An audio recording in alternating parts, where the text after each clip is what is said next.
How's it going, everybody? It's me, Shane. I'm here to give you another Trigun Stampede episode review. Today's episode is episode 8, entitled Our Home. Before I go any further, please, between you and me, I need you to hit that like button, subscribe, and hit the notification bell to be notified of more videos just like this one. Oh boy. So, obviously, this was going to be a flashback episode, right? Well, not obviously. I thought it was going to be, kind of like a downtime so we can see stuff in the middle, but this is kind of downtime. This was a really good flashback. Like it. So in the original series, when they did the flashback about, how this all happened, because we still didn't get the full flashback about how all this happened, but we're getting it in piecemeal. We're getting, we know who calls it. He says, "Oh, Vash, you helped me though." And we was like, Vash wouldn't do that. And now we're getting more on how Vash potentially helped by giving him access codes. Here's the thing. I don't think Vash would have gotten him access codes knowing that he would have done this, obviously. And Vash still more than likely harbors tons of guilt towards his part in this. Understandable. But this is a good flashback showing that time period between running away from Knives and trying to figure out what he wants to do. Vash was suicidal. I don't know if I'm allowed to actually say that. Vash did not want to be around. He wanted to just die in the desert, and that's not what happened. He was end up being saved by the people of the survivors of Ship 3. So apparently Vash's ship was Ship 5. My favorite number is 5, so I kind of like that. What's quite interesting is that a lot of the ships activated their gravity plants at the last minute.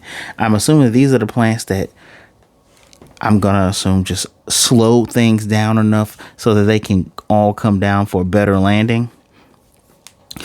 That scene of just Knives standing on top of the wreckage that was Ship 5 and people still in the cryopods is just wow.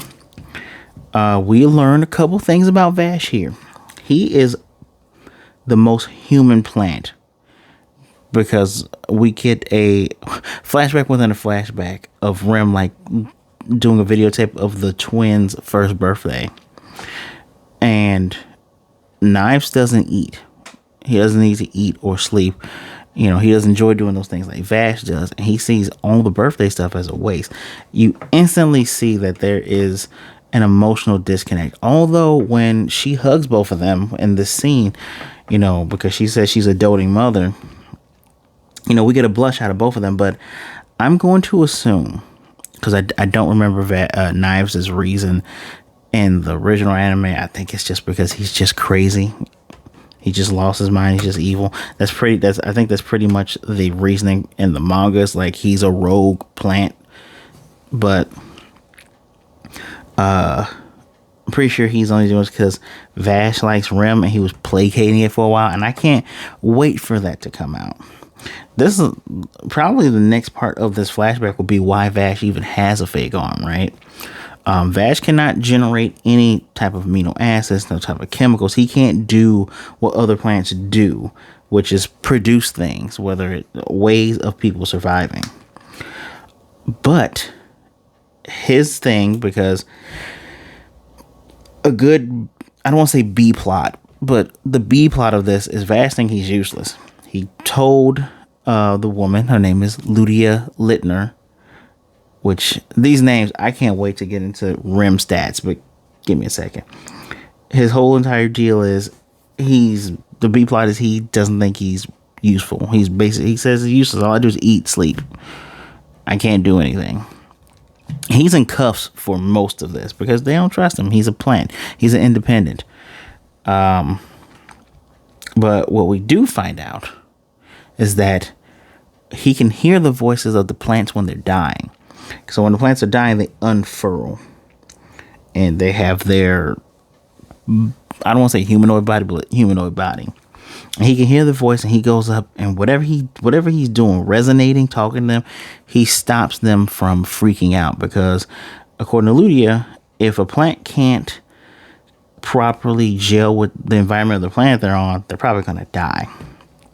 It looks like Knives cannot do this, because we see towards the end of this episode, when Vash catches up with his brother to make him pay for what he's done, all the plants that were in whatever ship they're on, I'm assuming can't be ship 5, because Brad got the black box from ship 5, but wherever he's at, they're all dead. And he has some, I'm gonna call them worshipers, he has some little disciples around him. And it was that, and when he caught up with him, it was 5 years after the initial drop. So that is Vash's special power. Although it looks like he has another ability. Maybe his true ability is tied into whatever Knives did to make his dimension shift thing happen inside of his mind. We learn from Ludia, though. I love it when shows do exposition in smart ways, because Brad doesn't know anything about independence. Independence are so plants. We already know they're these things. They're power sources, right? They're artificially made, and they're usually made by cloning a piece of an original. You just keep cloning it, you get more. Sometimes a plant can give birth, and that's how you get independence. Vash and Knives are obviously independents. Vash did lie, saying that he thought Knives was dead, and he even admits in a letter that he wrote to them, because they got the black box that heard Knives talking. Knives ain't dead, but he writes a little note going, you know what? I can't keep running away. I can't pretend like it didn't happen. I'm going to do this. An independent has to take care of what an independent did. He got his coat from the people because he ended up winning their trust, even though a bunch of them, including Brad, wanted to kill him because he's technically a monster. And yeah, but Ludia trusted him because Rim trusted him. Still want to know I feel like the basis of him giving Knives the codes is probably that Knives tricked him, because in the flashback within a flashback of her watching the recording of that first birthday, they tricked Rim into thinking that she wasn't really recording, that the light wasn't on. So I wouldn't doubt if there was trickery. Now, I forgot where I was going with this. Now, as he's over these 5 years, he finally got his own room. Brad is Sundre. And over the 5 years, what he's done is he's taught people about the plants. He's repaired the plants, repaired them. And even this final year, this 5th year, he's gone to 5 different places to, fix whatever was going on with said plants. And as we find out towards the end of this episode, Vash wakes up and he's home. We don't know how he's home. Ship 3 is home. Ludia decided we're not going to keep calling it Ship 3. We're going to call it home, right? He's home. How? His arm is still cracked. I'm going to assume, I already said that's probably how he's going to get that arm. I was waiting this entire episode for the other shoe to drop. I'm waiting for Knives to kill her. So it's going to be interesting. He has tons of pictures. There's tons of pictures of everybody on Ship 5. There's tons of pictures of him with Rim and his stupid ass brother. And it's interesting that when the spot where the picture of him, of this here, just them, the missing part kind of looks like Vash's gun a little bit, right? I find that very interesting.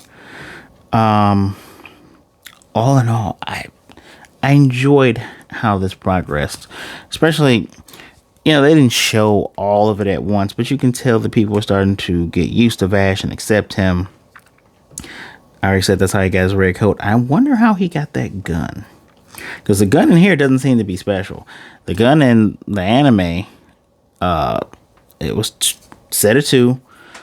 Stupid as Knives took the other one from him, one black, one white.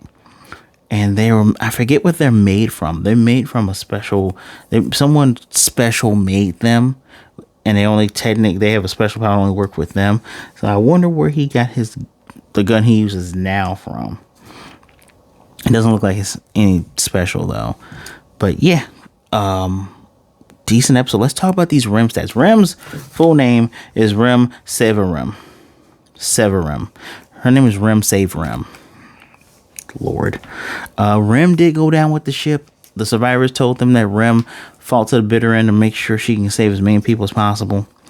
Rem was 29, 5'8", born August 11th. As you see here, motherly figure that was, I guess, well endowed. That's what they consider motherly figures. Okay. But, yeah. And they even call this betraying asshole here, called her a doting mother, which it was very obvious that she cared about both of them. She also tells this little message that I don't know if Vash heard it through one of the part of the black box, but she was talking about everyone has their own ticket. Only you can write what's on the ticket, and the ticket's gonna be waiting for you to write it. So you decide what you want, what you're gonna write, and where you're gonna go.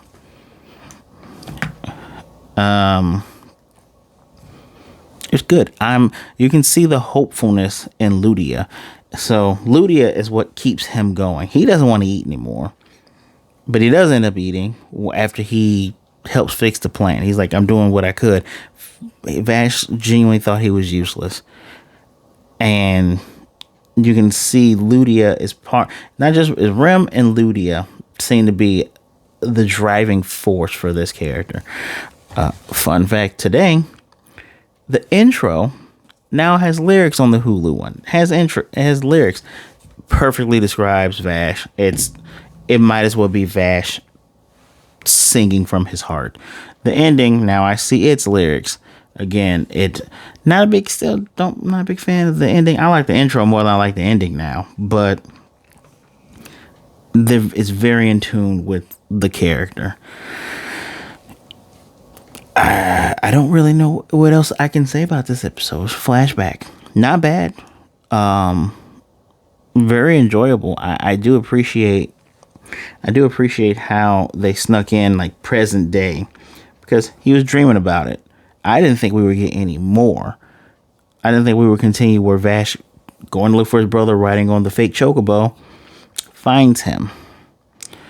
So only time will tell. I'm looking forward to next week's episode. I will give this a 4 out of 5. I'm usually not a huge fan of flashbacks. You notice a lot of times on flashbacks episodes, they just take up the whole episode, which, yeah, this did, but they take up the whole episode and just like, oh, X amount of time later. The characters tell you how long it's been. You don't get the words up there. That's not really unique, but it's an alternative way, which is cool. You get towards the endish of it going, he wakes up and you're like, okay, this is his memories. We're still here, but we're going to finish how this goes out. I enjoyed that. I enjoyed that a lot. I enjoyed more of the exposition. I am just still waiting for, a little bit of side adventure. Yeah, because it seems like this series takes itself seriously. Very seriously. But it's good. I've got used to animation. That red coat, that's still not as dark as red as I feel like they could have gone in here. Maybe if it was any darker, it would look like blood.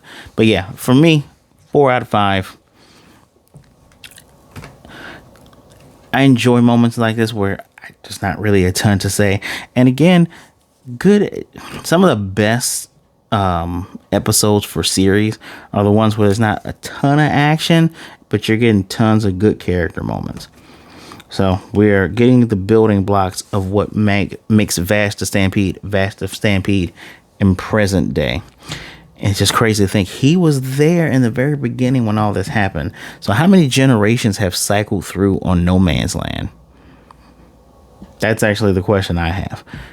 But please let me know what you think. What questions do you have about, the series that are lingering? I know I was somewhat not dismayed, just concerned with just, all right, so we're just pushing through. There's no downtime to get used to these guys. Okay. But they're doing a good job. I'll give kudos where kudos is due. This is due. It's kudos. So let me know what you think. hit that like button, subscribe, and hit the notification bell to be notified of more videos just like this. Thank you for taking some time out to listen to me talk about Trigun Stampede. Please be good, be blessed. Wash those hands. Take care of yourselves. Stay safe out there. Be good to yourself and be good to others. Either way it goes, do not be a jerk. Remember, there's someone who would rather talk to you today than miss you and mourn you tomorrow. You are not alone. If you need someone to talk to, my social medias are right there at the bottom. Give me a follow. Send me a message. I will surely get back to you. But yeah, above all else, guys, it's Shane. I'll see you next time. Bang.